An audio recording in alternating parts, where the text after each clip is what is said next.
Hola, bienvenidos. El día de hoy vamos a tocar un tema muy controversial, muy interesante. Es acerca del nacionalismo árabe y cómo repercutió en el conflicto Israel-Palestino. Bueno, el nacionalismo árabe, de acuerdo a los autores Carmen Pérez y Pedro Sánchez, lo ven como una reacción política y de identidad frente al reparto colonial de Oriente Próximo, reforzado por los mandatos de la Sociedad de Naciones y la cuestión de Oriente. Se destaca el impulso de la unidad cultural y política de los pueblos árabes, su oposición al sionismo y al imperialismo y la centralidad en la disputa por Palestina como símbolo de dignidad y de liberación colectiva. Hay que saber que el nacionalismo árabe surge a finales del siglo XIX y a principios del siglo XX como una reacción ante la dominación otomana y posteriormente contra el colonialismo europeo. Esto es frente al colonialismo británico y francés. Su premisa básica es que los pueblos árabes constituyen una única nación unida por la lengua, la historia y la cultura, y que deben aspirar a la unidad política y la independencia total de injerencias extranjeras. En el contexto del conflicto, este movimiento vio la creación de un hogar nacional judío en Palestina.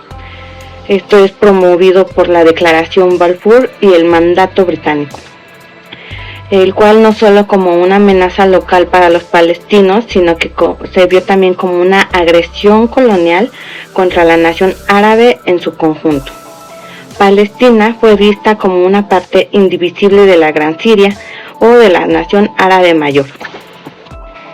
Pero, ¿cómo afectó el nacionalismo árabe en el conflicto Israel-Palestino? Bueno, tenemos varios aspectos. Algunas de las repercusiones que vamos a mencionar fueron antes de 1967.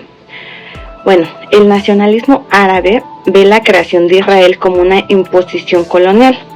La guerra de 1948 inaugura la árabe-israelí y la Nakba, que ancla la causa palestina en la identidad árabe regional. Otra repercusión fue la guerra de 1948 y la intervención árabe, ya que el rechazo al plan de partición de la ONU en 1947 se fundamentó en la lógica nacionalista árabe. No se podía aceptar la pérdida de soberanía sobre ninguna parte del territorio árabe, lo cual esto llevó a una intervención militar de los estados árabes en mayo de 1948.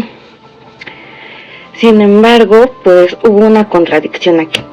Aunque la retórica era de unidad, o sea, del nacionalismo árabe, la realidad política era de rivalidad. Entonces, bueno, en este punto los autores señalan que los líderes árabes, como fue el rey Abdullah de Jordania y el rey Farouk de Egipto, desconfiaban unos de otros. Jordania, por ejemplo, tenía ambiciones territoriales sobre Cisjordania, mientras que Egipto buscaba hegemonía regional. Esta falta de unidad real militar y política fue una causa clave de la derrota árabe. Bueno, también es importante mencionar la cuestión palestina pasa a ser asunto de los estados árabes, como es Egipto, Siria, Jordania, entre otros, donde la solidaridad convive con intereses estatales que condicionan la acción militar y diplomática.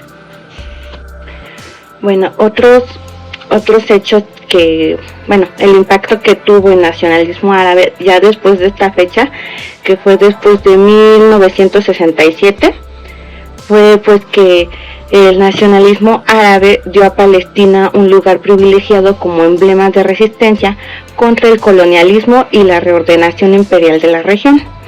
También pues fue la eficacia limitada del panarabismo estatal, ya que las derrotas militares de 1948 y 1967 y las divergencias entre estados árabes reducen la capacidad del panarabismo para materializar un estado palestino, empujando la centralidad hacia el nacionalismo palestino y movimientos palestinos.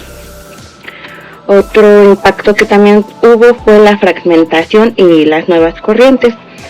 ya que a partir de los 80 el islamismo político, el Hamas, introduce un marco alternativo al nacionalismo árabe secular, complejizando las alianzas regionales y la estrategia del conflicto.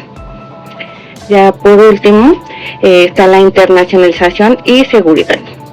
Bueno, el tránsito del conflicto hacia dimensiones jurídicas y humanitarias, como son las misiones de paz, los refugiados, asentamientos, entre otros, pues refleja el paso de un paradigma panárabe a uno centrado en la autodeterminación palestina y en mecanismos internacionales.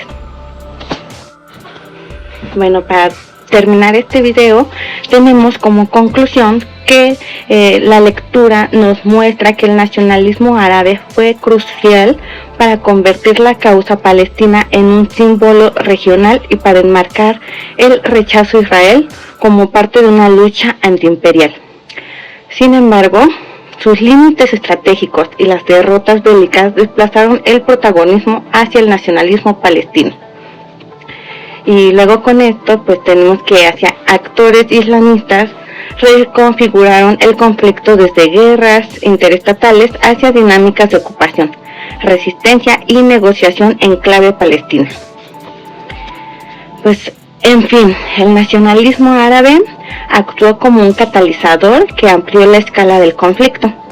Si bien proporcionó apoyo político y militar a los palestinos, las rivalidades internas de los estados árabes y la instrumentalización de la causa a menudo complicaron la situación, llevando a guerras regionales y dificultando el establecimiento de un estado palestino independiente en los momentos críticos de 1947 y 1948.